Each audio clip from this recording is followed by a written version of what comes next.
Tokyo Disneyland, Fuji-Q Highland. Tout le monde les connaît. Mais saviez-vous que la région du Kanto regorge de parcs d'attractions sous-cotés, tout aussi fun, bien moins chers et sans les files d'attente interminables? Aujourd'hui, on vous emmène à la découverte de 5 pépites méconnues où vous allez vous éclater sans vous ruiner. Prêt pour l'aventure? C'est parti! Notre première pépite se trouve à seulement 30 minutes de Shinjuku. Yomiuri-Land est un parc immense qui mêle attractions familiales et sensations fortes à couper le souffle. Le clou du spectacle, c'est Bandy, des montagnes russes en bois parmi les plus intenses du Japon, qui vous propulsent à 110 km/h à travers la forêt. Pour les amateurs de vues panoramiques, le Sky Shuttle vous offre un panorama imprenable sur Tokyo. En été, le parc se transforme en un gigantesque parc aquatique, le Pool Y, avec toboggan et piscine à vagues. Et en hiver, ne manquez surtout pas les illuminations nocturnes, un spectacle absolument magique. Niveau tarif, comptez environ 5000 yens, soit une trentaine d'euros, c'est bien moins cher que Disneyland. Pour y aller, c'est super simple. 15 minutes de marche depuis la gare de Keio Yomiuri-Land.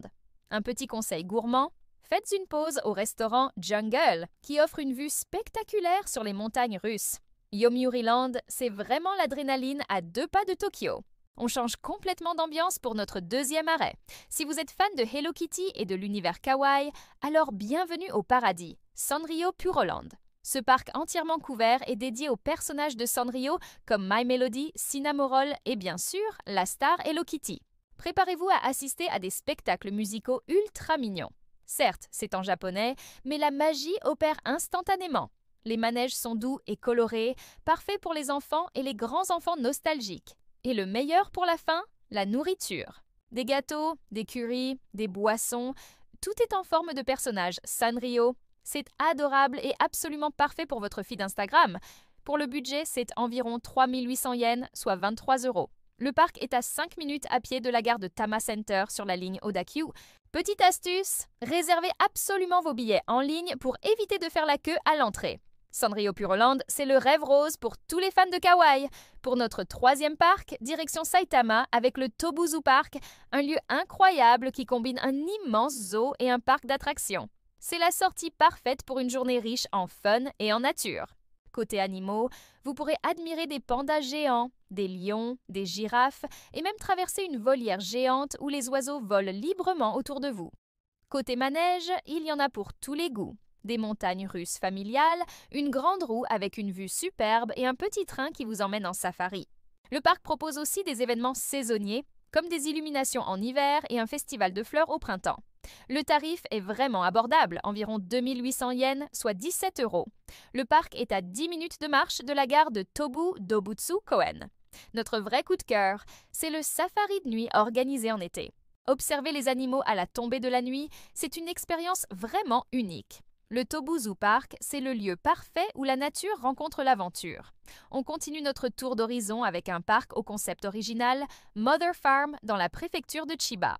C'est un parc à thème agricole géant où vous pouvez non seulement vous amuser sur des manèges, mais aussi interagir avec les animaux de la ferme. Imaginez, traire les vaches, nourrir des moutons, puis dévaler des toboggans géants, faire de la tyrolienne ou une course de cartes à pédales. C'est génial!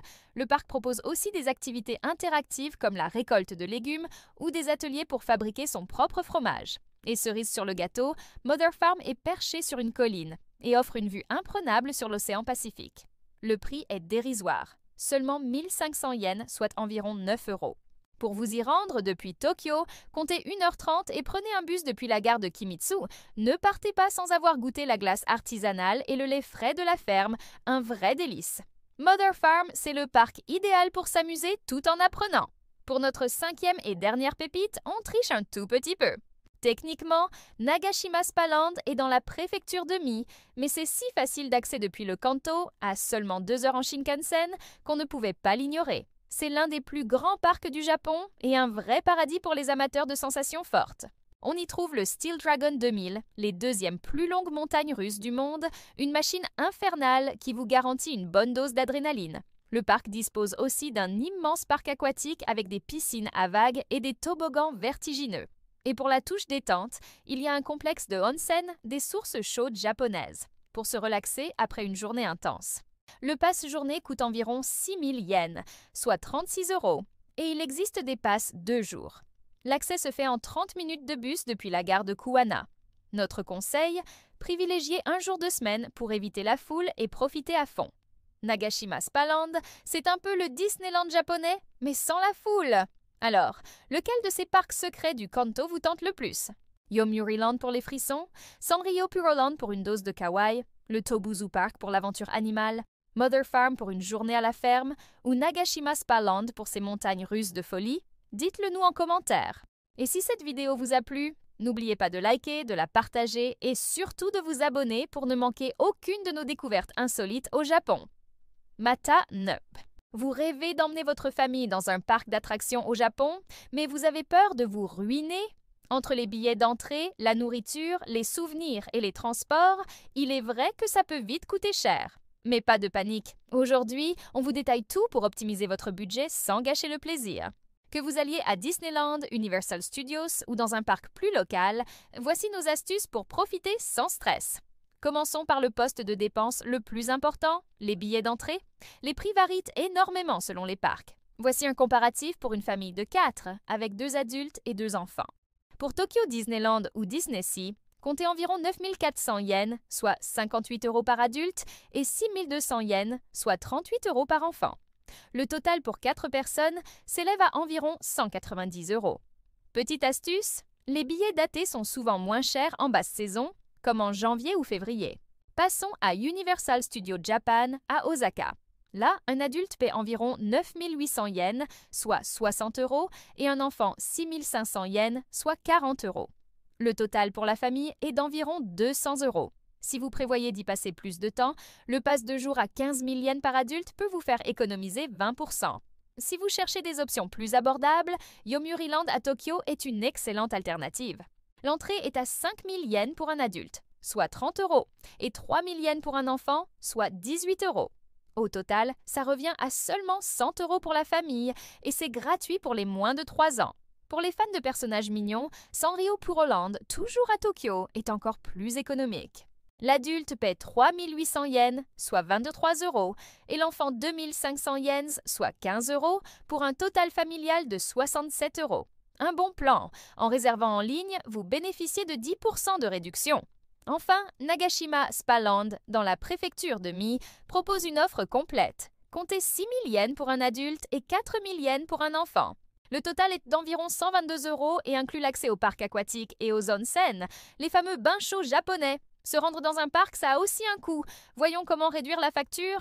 Depuis Tokyo, pour aller à Disneyland, le train JR Keio Line vous y emmène en 30 minutes pour environ 500 yens par personne l'aller. Pour Yomiuriland, c'est la ligne Keio, un trajet de 30 minutes pour 400 yens par personne. Si vous avez prévu de beaucoup voyager, le Japan Rail Pass peut être très rentable. Depuis Osaka pour Universal Studios, le train JR Yumesaki Line est très rapide, seulement 10 minutes pour 200 yens.